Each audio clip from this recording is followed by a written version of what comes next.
Okay, so what I'm going to show you how to do is create this next step, which is this drawing of your rocket. I'm sure how to kind of set this up. But you see I have a shaded view. I got some balloons here for part 1, 2, and 3. I have a bill of material table down here. They call it a bill of material, a bomb table. And then I've got some overall dimensions shown, some critical dimensions, and titled it. It's got date on it, scale, and I'm going to have you guys save this and upload it to the Google Classroom. Okay, so what we're going to do is I got to talk about one thing that's important here. You'll see that I've got my model now condensed into cone, base, and a middle thought. Some of you guys don't have the fins bullioned yet, like joined to the main tube of the rocket, and that is something we need to do. I'm just going to go to my bullion right here and suppress it so I can kind of show you what to do, which is make sure you're going to select the fin, and then you're going to select the rocket body tube, and you're going to say, go ahead and make those two into one part. And you'll see now that those are all one part. You have to do that for every fin, and the most you should have is the 3 parts. Some of you guys probably only have 2 parts. So I'm just going to undo that for this and talk about how you set this up now in assembly. So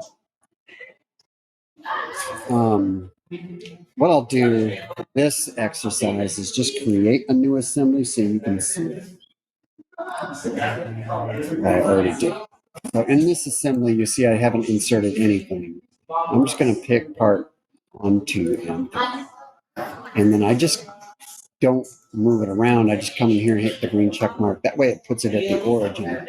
Now, I think this lower part here, whatever number that is, it makes sense to fix that so that it won't move now, and this other stuff can move relative to it. We don't need to move that, and we don't need to fix it for this exercise. These are all smart mates, and they will align stuff correctly. That's what assemblies are for, to assemble stuff just like it is done in the real world. Okay. What I do want to show you is what helps to create is an exploded view. And so I open that up, and I say add exploded view. Now, if I click this up, I can pull it out, and I want to do that. And then I also want to pull that one out. I might actually just do, I'm going to pull this one up good, like that first. Then this one. Maybe an inch and a half between them or something. Done. Close that back up. Now you're going to create a new drawing to go along with this. So I'm going to say new, and we're going to create a drawing. And I want you to pick the ANSI D inch. If you open up this tab, you'll see that you can pick up different versions. Go to ANSI inch here. Select it. Oh my God. And now I can over here, and it wants to insert a view automatically, and I can put in assembly 2 that I just created. Now the view scale that it's putting in is funny. It's selecting 1/4 of an inch, or 1/4. I'm sorry, it's scale. And I'm going to go ahead and drop this second view in. It wants to put in 2 always. I'm just going to delete this second one. This first one, I'm going to double click on it, and I want it to be blue. There we go. I also want to tip it 90 degrees. Like that.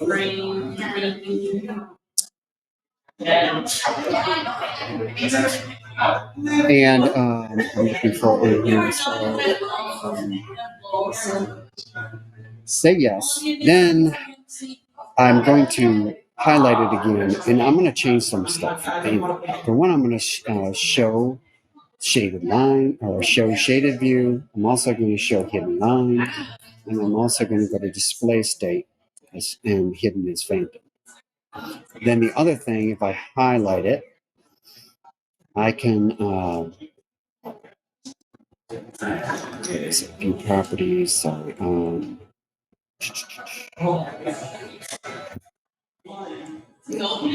Display state exploded. I can split. I'm sorry. Pick it from there. There we go. And now I want to take a section view of that, and so I can select the horizontal. I pick a point over there. Pick a point over there, and then I can drop that down. I take the hidden view off of this one, so hide shaded view. And then lastly, I'm going to insert another view, and that's just going to be a standard view. Going to probably work like that. So escape. I'm sorry, drop the second one. And then escape. Like this one, double click it. Again, I'm going to spin it 90 degrees, and I'm going to change it this time to 1 and 1 as well. So if we print this on paper, it should be the exact size of the rocket.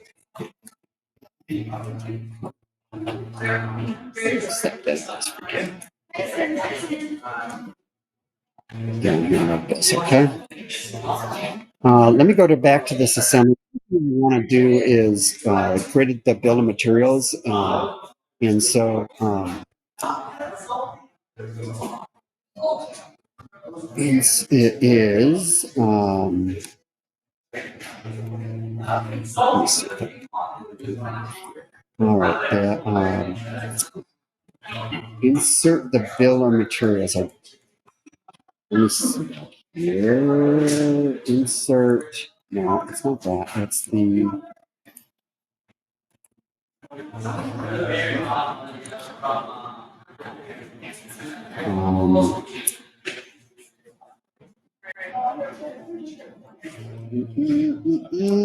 oh, here it is. Sorry, BOM table. And then configuration panel, insert. And then here you'll see, and I already created one, and I named the first part 1, 001, 002, 003, and then in the nose cone, base, and mid body. You want to fill those descriptors out and make sure you have that bill of material created right there. Then in your drawing here, so this is the second one I created, you can also insert it and then drop it down over here. And then the other thing we can do is create these bubbles. 1, 2, 3, and then they reference that on the table over there. You're going to make sure you title it over here with your name, and then also on this view, go here to the show hide, and then show hidden line, and then also show hidden line and tangent edges phantom. Okay, and then I also want some basic dimensions. So please come in here on the inside of the rocket. You can see that's a section view, and that AA says view it from this direction, and then it actually titles it underneath. Come in here and measure. Give me a measurement of the inside there. Where you created your rocket engine mount to.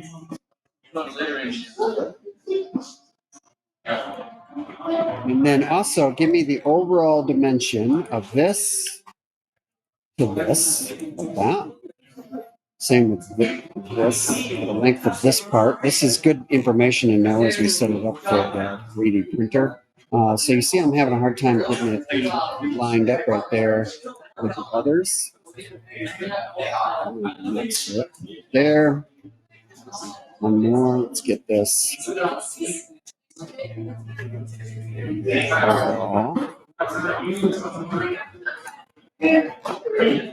And then I also like to have an overall dimension of the length as a symbol here.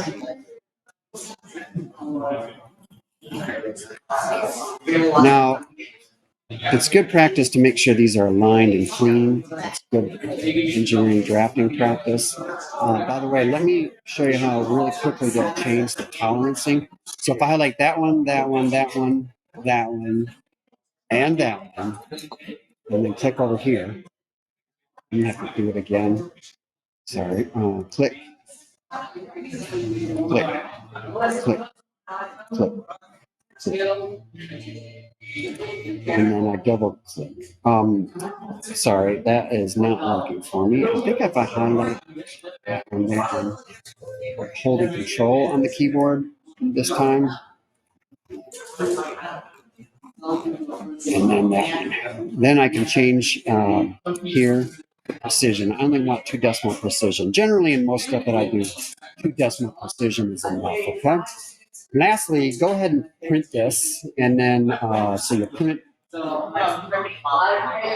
title it, download it, and then upload this to the Google Classroom for this assignment. Put your name on it.